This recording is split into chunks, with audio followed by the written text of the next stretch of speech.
ಹೂತಿಟ್ಟ ಶವದ case ತನಿಖೆ ವಿಚಾರದಲ್ಲಿ ಇದು ಎಸ್ಐಟಿಗೆ ಒಂದು ರೀತಿಯಲ್ಲಿ ಸವಾಲಾಗಿದೆ ಅನ್ನುವಂಥ ವಿಚಾರಕ್ಕೆ ಸಂಬಂಧಪಟ್ಟಂತೆ ಈ ಪ್ರಕರಣವನ್ನ ಭೇದಿಸುವಷ್ಟು ತಂತ್ರಜ್ಞಾನ ಇದೆ ಅಂತ ರಿಪಬ್ಲಿಕ್ ಕನ್ನಡಕ್ಕೆ ವಕೀಲ ಬಾಲನ್ ಹೇಳಿಕೆ ಕೊಟ್ಟಿದ್ದಾರೆ. ಹೂತ ಶವಗಳ ಅಸ್ಥಿಪಂಜರಗಳನ್ನ ಡಿಎನ್ಎಗೆ ಕಳಿಸಬೇಕು, ಡಿಎನ್ಎ ಟೆಸ್ಟ್ಗೆ. 20 ವರ್ಷಗಳಾದ ಮೇಲೆ ರೇಪ್ ಆಗಿದೆಯಾ ಅಂತ ತಿಳಿಯೋಕ್ಕಾಗಲ್ಲ, ಆದರೆ ಅಸ್ಥಿಪಂಜರ ಗಂಡೋ ಹೆಣ್ಣೋ ಅಂತ ಪತ್ತೆ ಸಾಧ್ಯ. ಬಳಿಕ ಶವ ಯಾರದು ಅನ್ನೋದನ್ನ ಪತ್ತೆ ಹಚ್ಚಬಹುದು ಅಂತ ಹೂತಿಟ್ಟ ಶವಗಳ ತನಿಖೆ ಬಗ್ಗೆ ವಕೀಲ ಬಾಲನ್ ಕೊಟ್ಟಿರ್ತಕ್ಕಂಥ ವಿವರಣೆ.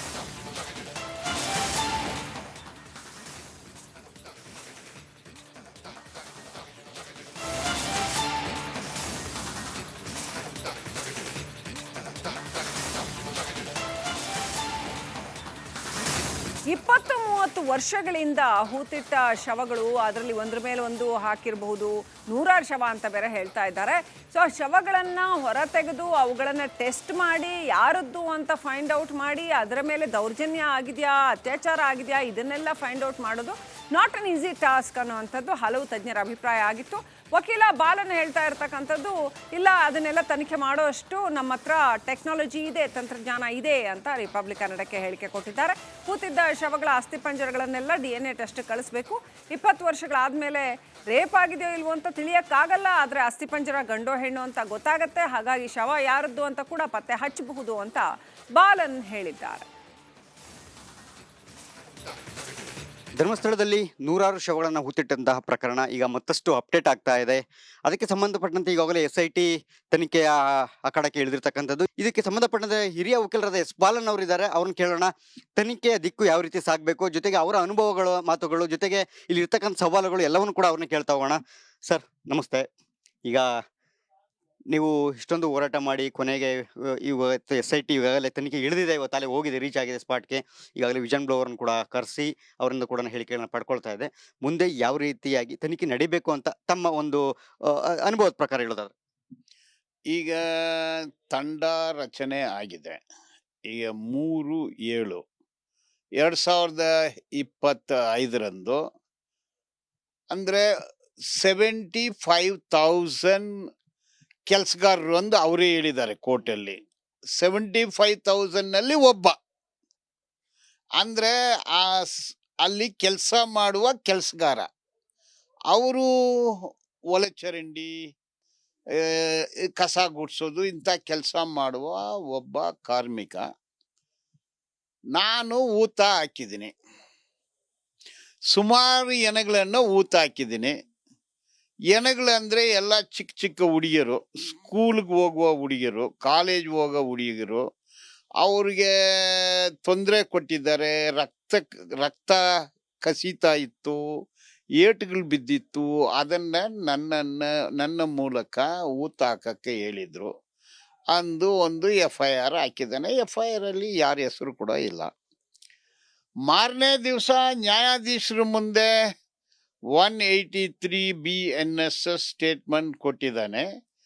ಅದರಲ್ಲಿ ಏನೆಲ್ಲ ಹೇಳಿದ್ದಾರೆ ನಾನು ನೋಡಿಲ್ಲ, ಅದು ಸೀಲ್ಡ್ ಕವರಲ್ಲಿ ಇರುತ್ತೆ. ಅದು ಈಗ ಅದರಲ್ಲಿ ಏನಿದೆ ಎಂದು ಈ ಸಿಟ್ ತಂಡಕ್ಕೆ ಗೊತ್ತಾಗುತ್ತೆ. ಈಗ ಆ ರಿಪೋರ್ಟ್ ಅಂದ್ರೆ ಅವರು ಹೇಳಿರ್ತಕ್ಕಂಥ ಸೀಲ್ಡ್ ಕವರ್ಗೆ SIT ಅವ್ರಿಗೆ ಸಿಗುತ್ತೆ. ಈಗ ತನಿಖೆ ಅಧಿಕಾರಿಗಳು ಕೊಡಕ್ಕೆ ಮೊದಲು ಜಡ್ಜ್ಮೆಂಟ್ಗಳಿತ್ತು, ಕೊಡಬಾರ್ದಂದು. ಈಗ ತನಿಖಾಧಿಕಾರಿಗಳಿಗೆ ಕೊಡಬೇಕಂದು ಆದೇಶ ಇದೆ, ಸುಪ್ರೀಂ ಕೋರ್ಟ್ ಆದೇಶ. ಅದರಿಂದ ಆ ಸ್ಟೇಟ್ಮೆಂಟು ಈ ಸಿಟ್ ತಂಡಕ್ಕೆ ಸಿಗುತ್ತದೆ. ಅದರಲ್ಲಿ ABCDEFGH ಯಾರ ಹೆಸರು ಹೇಳಿದ್ದಾರೆ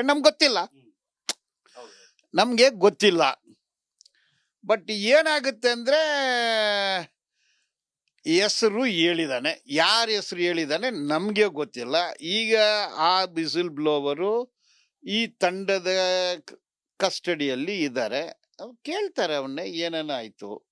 ಈಗ ಊತ ಹಾಕಿರ್ತೀನಿ ಅಂದರೆ ನಿಮ್ಗೆ ಕೊಟ್ಟಿದ್ಯಾರು, ಎಲ್ಲಿಂದ ಬಂತು, ಏನು ಬಟ್ಟೆ ಧರಿಸಿತ್ತು, ಪ್ಯಾಂಟ, ಚೂಡಿದಾರ, ಶರ್ಟ, ಸೀರೆನ, ಧೋತಿನ, ಏನು ಬಟ್ಟೆ, ಎಷ್ಟು ವಯಸ್ಸು, ಕಾಲೇಜ್ ಹೋಗೋ ಹುಡುಗಿನ ಅಥವಾ ಸ್ಕೂಲ್ ಹೋಗುವ ಹುಡುಗಿನ, ಇಲ್ಲ ಪುರುಷರ ಗಂಡಸರ, ಎಷ್ಟು ವಯಸ್ಸು, ಹೆಂಗಿತ್ತು ನಿಮ್ಮ ಕೈಯಲ್ಲಿ, ಯಾರಾಗಲೂ ಕೈಯಲ್ಲಿ ತೆಗೆದುಕೊಂಡು ಬಂದು ಕೊಡೋಕ್ಕಾಗತ್ತಾ?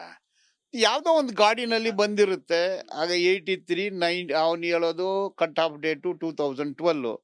ಆ ಸಂದರ್ಭದಲ್ಲಿ ಏನು ಕಾರ್ ಇತ್ತು, ಅದೇನು ಅಂಬಾಸಿಡರ್ ಕಾರ, ಫಿಯಟ್ ಕಾರ, ಅಥವಾ ಈ ಟಾಟಾ ಕಾರ, ಯಾವ ಕಾರಲ್ಲಿ ಬಂತು, ಇಲ್ಲ ವ್ಯಾನ, ಆ ಓಡಿಸಿರೋ ಡ್ರೈವರ್ ಯಾರು, ಆ ಗಾಡಿ ಯಾವ ಊರ್ದು, ಯಾರು ಅದಕ್ಕೆ ಓನರು, ಇದೆಲ್ಲನೂ ವಿಚಾರಣೆ ಮಾಡ್ತಾರೆ.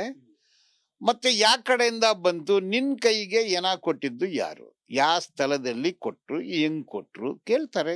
ಕೇಳಬೇಕಲ್ಲ. ಸೊ ಅದಾದ್ಮೇಲೆ ಏನಾಗುತ್ತೆ, ಇನ್ಫಾರ್ಮೇಶನ್ ಬರುತ್ತೆ ಮತ್ತು ತನಿಖೆ ಪ್ರಕಾರ ಬಂಧಿಸೋದು, ಅರೆಸ್ಟ್, ಕಸ್ಟೋಡಿಯಲ್ ಇಂಟ್ರಾಗೇಷನ್.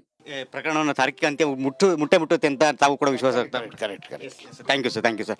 ಸರ್, ಇದಿಷ್ಟು ಕೂಡ ಹಿರಿಯ ವಕೀಲರಾದ ಎಸ್ ಬಾಲನ್ ಅವರ ಮತ್ತು ಅವ್ರು ಹೇಳುವಂತೆ ಪ್ರಕರಣ ಸಾಕಷ್ಟು ಕೂಡ ಗಂಭೀರತೆಯನ್ನು ಪಡ್ಕೊಂಡಿದೆ. ಜೊತೆಗೆ ಅವ್ರು ಹೇಳುವಂತೆ ಒಂದು ಅರ್ಥದಲ್ಲಿ ಸದ್ಯಕ್ಕೆ ಈಗ ಏನು SIT ಅಖಾಡಕ್ಕೆ ಇಳಿದಿದೆ, ಈಗಷ್ಟೇ ಅಸಲಿ ಪಿಕ್ಚರ್ ಶುರುವಾಗಿರ್ತಕ್ಕಂಥದ್ದು. ಮುಂದಿನ ದಿನಗಳಲ್ಲಿ ಇದರ ಎಲ್ಲ ಸತ್ಯಾಸತ್ಯತೆಗಳು ಕೂಡ ಹೊರಬರುತ್ತೆ. ಅದಕ್ಕೆ ತಕ್ಕಂತೆ ಸೈನ್ಸ್ ಕೂಡ ಅಡ್ವಾನ್ಸ್ ಆಗಿ ಸಾಕಷ್ಟು ಇದೆ ಅಂತಕ್ಕಂಥ ಮಾತನ್ನು ಕೂಡ ಹೇಳಿದ್ದಾರೆ. ನೋಡೋಣ ಮುಂದಿನ ದಿನಗಳಲ್ಲಿ ಈ ಧರ್ಮಸ್ಥಳದಲ್ಲಿ ನೂರಾರು ಶವಗಳನ್ನು ಹೂತಿಟ್ಟಂಥ ಪ್ರಕರಣ ಯಾವ ತಿರುವುಗಳನ್ನು ಪಡ್ಕೊಳ್ಳುತ್ತೆ ಅನ್ನೋದನ್ನು. ಕ್ಯಾಮ್ರಾ ಪರ್ಸನ್ ಕಾಂತರಾಜ್ ಜೊತೆ ಸುರೇಶ್, ರಿಪಬ್ಲಿಕ್ ಕನ್ನಡ. ಹೂತಿಟ್ಟ ಶವದ ಕೇಸ್ ತನಿಖೆ ವಿಚಾರದಲ್ಲಿ ಇದು SITಗೆ ಒಂದು ರೀತಿಯಲ್ಲಿ ಸವಾಲಾಗಿದೆ ಅನ್ನುವಂಥ ವಿಚಾರಕ್ಕೆ ಸಂಬಂಧಪಟ್ಟಂತೆ ಈ ಪ್ರಕರಣವನ್ನು ಭೇದಿಸುವಷ್ಟು ತಂತ್ರಜ್ಞಾನ ಇದೆ ಅಂತ ರಿಪಬ್ಲಿಕ್ ಕನ್ನಡಕ್ಕೆ ವಕೀಲ ಬಾಲನ್ ಹೇಳಿಕೆ ಕೊಟ್ಟಿದ್ದಾರೆ. ಹೂತ ಶವಗಳ ಅಸ್ಥಿಪಂಜರಗಳನ್ನು DNA ಕಳಿಸ್ಬೇಕು, DNA ಟೆಸ್ಟ್ಗೆ. 20 ವರ್ಷಗಳಾದ ಮೇಲೆ ರೇಪ್ ಆಗಿದೆಯಾ ಅಂತ ತಿಳಿಯೋಕ್ಕಾಗಲ್ಲ, ಆದರೆ ಅಸ್ಥಿಪಂಜರ ಗಂಡೋ ಹೆಣ್ಣೋ ಅಂತ ಪತ್ತೆ ಸಾಧ್ಯ.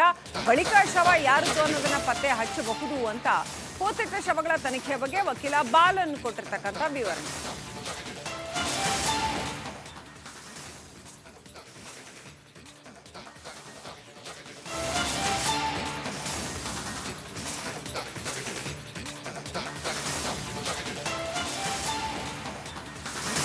ಇಪ್ಪತ್ತು 30 ವರ್ಷಗಳಿಂದ ಹೂತಿಟ್ಟ ಶವಗಳು, ಅದರಲ್ಲಿ ಒಂದ್ರ ಮೇಲೆ ಒಂದು ಹಾಕಿರಬಹುದು, ನೂರಾರು ಶವ ಅಂತ ಬೇರೆ ಹೇಳ್ತಾ ಇದ್ದಾರೆ. ಸೊ ಆ ಶವಗಳನ್ನು ಹೊರತೆಗೆದು ಅವುಗಳನ್ನು ಟೆಸ್ಟ್ ಮಾಡಿ ಯಾರದ್ದು ಅಂತ ಫೈಂಡ್ ಔಟ್ ಮಾಡಿ ಅದರ ಮೇಲೆ ದೌರ್ಜನ್ಯ ಆಗಿದೆಯಾ, ಅತ್ಯಾಚಾರ ಆಗಿದೆಯಾ, ಇದನ್ನೆಲ್ಲ ಫೈಂಡ್ ಔಟ್ ಮಾಡೋದು ನಾಟ್ ಅನ್ ಈಸಿ ಟಾಸ್ಕ್ ಅನ್ನುವಂಥದ್ದು ಹಲವು ತಜ್ಞರ ಅಭಿಪ್ರಾಯ ಆಗಿತ್ತು. ವಕೀಲ ಬಾಲನ್ ಹೇಳ್ತಾ ಇರ್ತಕ್ಕಂಥದ್ದು, ಇಲ್ಲ ಅದನ್ನೆಲ್ಲ ತನಿಖೆ ಮಾಡೋಷ್ಟು ನಮ್ಮ ಹತ್ರ ಟೆಕ್ನಾಲಜಿ ಇದೆ, ತಂತ್ರಜ್ಞಾನ ಇದೆ ಅಂತ ರಿಪಬ್ಲಿಕ್ ಕನ್ನಡಕ್ಕೆ ಹೇಳಿಕೆ ಕೊಟ್ಟಿದ್ದಾರೆ. ಹೂತಿದ್ದ ಶವಗಳ ಅಸ್ಥಿಪಂಜರಗಳನ್ನೆಲ್ಲ DNA ಟೆಸ್ಟ್ ಕಳಿಸ್ಬೇಕು. 20 ವರ್ಷಗಳಾದಮೇಲೆ ರೇಪ್ ಆಗಿದೆಯೋ ಇಲ್ವೋ ಅಂತ ತಿಳಿಯೋಕ್ಕಾಗಲ್ಲ, ಆದರೆ ಅಸ್ಥಿಪಂಜರ ಗಂಡೋ ಹೆಣ್ಣು ಅಂತ ಗೊತ್ತಾಗತ್ತೆ. ಹಾಗಾಗಿ ಶವ ಯಾರದ್ದು ಅಂತ ಕೂಡ ಪತ್ತೆ ಹಚ್ಚಬಹುದು ಅಂತ ಬಾಲನ್ ಹೇಳಿದ್ದಾರೆ. ಧರ್ಮಸ್ಥಳದಲ್ಲಿ ನೂರಾರು ಶವಗಳನ್ನು ಹೂತಿಟ್ಟಂತಹ ಪ್ರಕರಣ ಈಗ ಮತ್ತಷ್ಟು ಅಪ್ಡೇಟ್ ಆಗ್ತಾ ಇದೆ. ಅದಕ್ಕೆ ಸಂಬಂಧಪಟ್ಟಂತೆ ಈಗಾಗಲೇ SIT ತನಿಖೆಯ ಅಖಾಡಕ್ಕೆ ಇಳಿದಿರ್ತಕ್ಕಂಥದ್ದು. ಇದಕ್ಕೆ ಸಂಬಂಧಪಟ್ಟಂತೆ ಹಿರಿಯ ವಕೀಲರಾದ ಎಸ್ ಬಾಲನ್ ಅವರಿದ್ದಾರೆ, ಅವ್ರನ್ನ ಕೇಳೋಣ. ತನಿಖೆಯ ದಿಕ್ಕು ಯಾವ ರೀತಿ ಸಾಗಬೇಕು, ಜೊತೆಗೆ